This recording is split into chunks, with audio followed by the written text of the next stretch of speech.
कहते हैं अगर सच्ची दिल से माँ विंध्यवासिनी को पुकारा जाए तो वे जरूर सुनती हैं।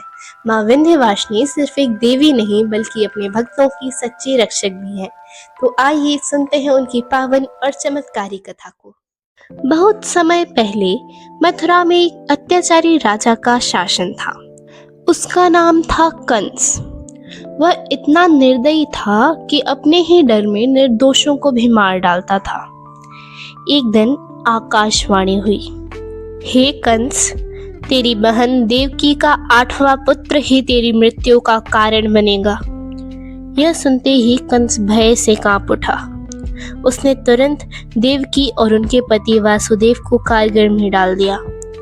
समय बीतता गया और एक एक करके देवकी के 7 बच्चों को कंस ने मार डाला। कारागार में हर जन्म एक डर बन गया, हर चीख एक दर्द बन गई। लेकिन 8वें पुत्र के समय कुछ चमत्कार होने वाला था। आधी रात थी, चारों ओर गहरा सन्नाटा। तभी कारागार में एक दिव्य प्रकाश फैला और जन्म हुआ भगवान श्री कृष्ण का। जन्म लेते ही चमत्कार होने लगे। जंजीरें टूट गईं, दरवाजे अपने आप खुल गए और पहरेदार गहरी नींद में सो गए। तभी एक दिव्य आवाज आई, वासुदेव, इस बालक को गोकुल ले जाओ। वासुदेव जी बालक कृष्ण को टोकरी में लेकर अंधेरी रात में निकल पड़े। बाहर भयंकर बारिश हो रही थी, लेकिन जैसे ही वे यमुना नदी पहुंचे, नदी ने रास्ता दे दिया, मानो स्वयं प्रकृति भगवान के सामने झुक गई हो। वासुदेव जी सुरक्षित गोकुल पहुंचे, जहां यशोदा जी ने एक कन्या को जन्म दिया था। उन्होंने बालक कृष्ण को वहां सुला दिया और उस कन्या को लेकर वापस कारागार लौट आए। सुबह होते ही कंस को खबर मिली। वह तुरंत कारागार पहुंचा। उसने उस नवजात कन्या को उठाया और उसे मारने के लिए जैसे ही आगे बढ़ा, तभी वह कन्या उसके हाथों से छूटकर आकाश में उड़ गई और एक तेजस्वी देवी का रूप प्रकट हो गई।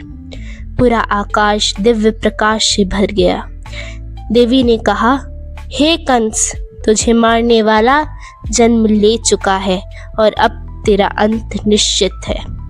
यह कहकर देवी अंतर्ध्यान हो गई। वह देवी थी माँ विंध्यवासिनी, जो माँ दुर्गा का ही स्वरूप है। इसके बाद माँ ने विंध्य पर्वत को अपना निवास स्थान बनाया और तभी से विंध्यवासिनी कहलाने लगी, विंध्य में निवास करने वाली माँ। समय बीतता गया, लेकिन माँ की महिमा कभी कम नहीं हुई। आज भी उनका पवित्र मंदिर विंध्याचल में स्थित है, जहाँ हर दिन हजारों भक्त माँ का दर्शन करने आते हैं।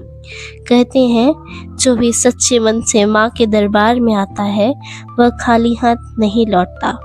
किसी को संतान सुख मिलता है, किसी को जीवन में सफलता और किसी को मानसिक शांति।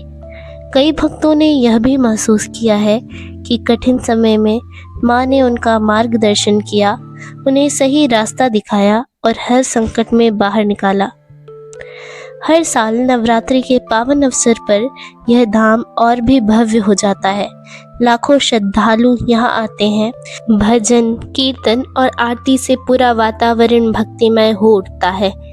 जय माँ विंध्यवासिनी के जयकारों से पूरा आकाश गूंज उठता है और अंत में यह कथा हमें एक बहुत बड़ा संदेश देती है कि चाहे कितनी भी बड़ी बुराई क्यों ना हो, सत्य और धर्म की हमेशा जीत होती है। अगर आपकी श्रद्धा सच्ची है तो माँ हमेशा आपके साथ है। वह हर अंधेरे में रोशनी बनकर आपका मार्ग दिखाती हैं, हर मुश्किल में हाथ थामती हैं।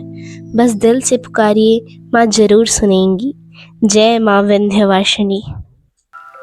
तो दोस्तों, यह थी माँ विंध्यवासिनी की पावन कथा, जो हमें सिखाती है कि सच्ची श्रद्धा और विश्वास से हर मुश्किल आसान हो जाती है।